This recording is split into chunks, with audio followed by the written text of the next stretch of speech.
to speak English, but I'm excited! I love it! I don't know whose kid this is, but Your favorite beer is missing from a tap. we've never seen anything like it. There's a decent chance Scotland had something to do with it.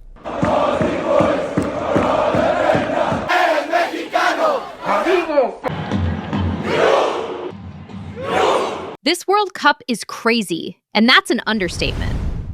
Do you know who got Messi stressing like that? Nuestro juego y está más tranquilo y fue todo lo contrario. This is Cape Verde, with population of 530,000, that hired players from LinkedIn and somehow managed to push Argentina to extra time. And this is their 40-year-old goalkeeper that got fans checking their blood pressure every minute. This became the most watched match at the World Cup. We almost believed the Ghanaian witch doctor. Yes, there's a witch doctor. Or spiritualist. And he also cursed Harry Kane, a player from England. Now, Boston wasn't supposed to run out of beer.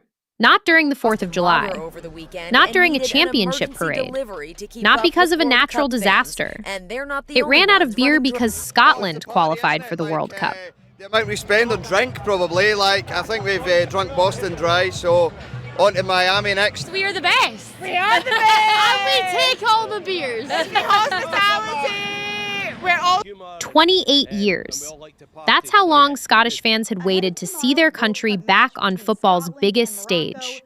For 28 years, they watched every World Cup from pubs, living rooms, and broken hearts, telling themselves, maybe next time.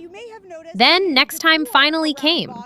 The moment their plane landed in Boston, it felt less like tourists had arrived and more like a festival had invaded the city. By the end of the week, bars were calling suppliers asking for emergency deliveries. Some pubs had emptied their taps. Others were rationing what they had left. One bartender said he'd never seen anything like it. They left Boston with so many memories. Think about that for a second. Millions of dollars are spent trying to predict what a World Cup will look like. Nobody predicted that Scotland's greatest contribution would be drinking an American city into a logistical problem. And somehow, that's beautiful. Because while everyone else was arguing online about VAR, referees, and whether football has become too corporate, real people were writing stories that nobody could have scripted. Australian fans have developed a very, shall I say, distinguishes chant.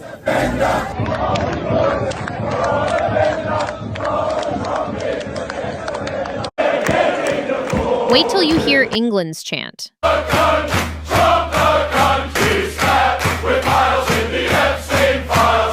And it is happening in USA. We're getting to see so many crossovers. Like Japanese fans just discovered Texas. I'm excited! Texas is good. Everything is big. I did beer and barbecue. Yeah, that's very different. There's parties happening everywhere. Koreans have been adopted by Mexicans. England fans are singing Hey Jude. There's also a very serious rivalry that has been formed. Of ducks. They've got ducks parading. Yes. A few days later, thousands of kilometers away, another story began. Norwegian fans started rowing. Not on water, inside football stadiums. Thousands of strangers moving in perfect rhythm, pretending to sail an invisible Viking ship. It looked ridiculous. It looked hilarious. It also became one of the defining images of this World Cup. Within days, the celebration had spread beyond the stadiums. In their free world, they were supporting other games, such as golf.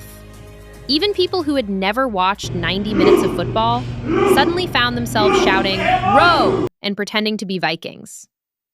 And that's when I realized something. Maybe we've misunderstood the World Cup all along.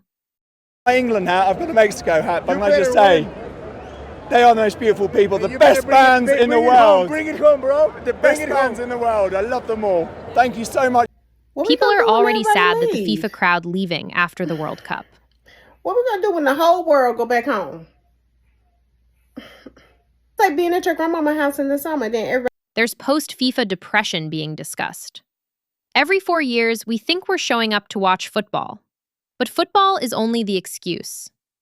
The real tournament happens outside the stadium. It's in the Boston bartender who suddenly learns every Scottish drinking song. It's in the Norwegian fans teaching complete strangers how to row an imaginary ship. It's in the Mexican family sharing tacos with Argentinians. It's the people rooting for countries that aren't their own. It's in the Japanese supporters quietly cleaning up after everyone else has gone home. It's in Americans trying football chants for the first time and getting every lyric completely wrong. None of those moments change the score. None of them decide who lifts the trophy. But years from now, when nobody remembers who scored in the round of 16, people will remember that Boston nearly ran out of beer because Scotland came back. Because maybe the World Cup was never meant to be remembered for the football.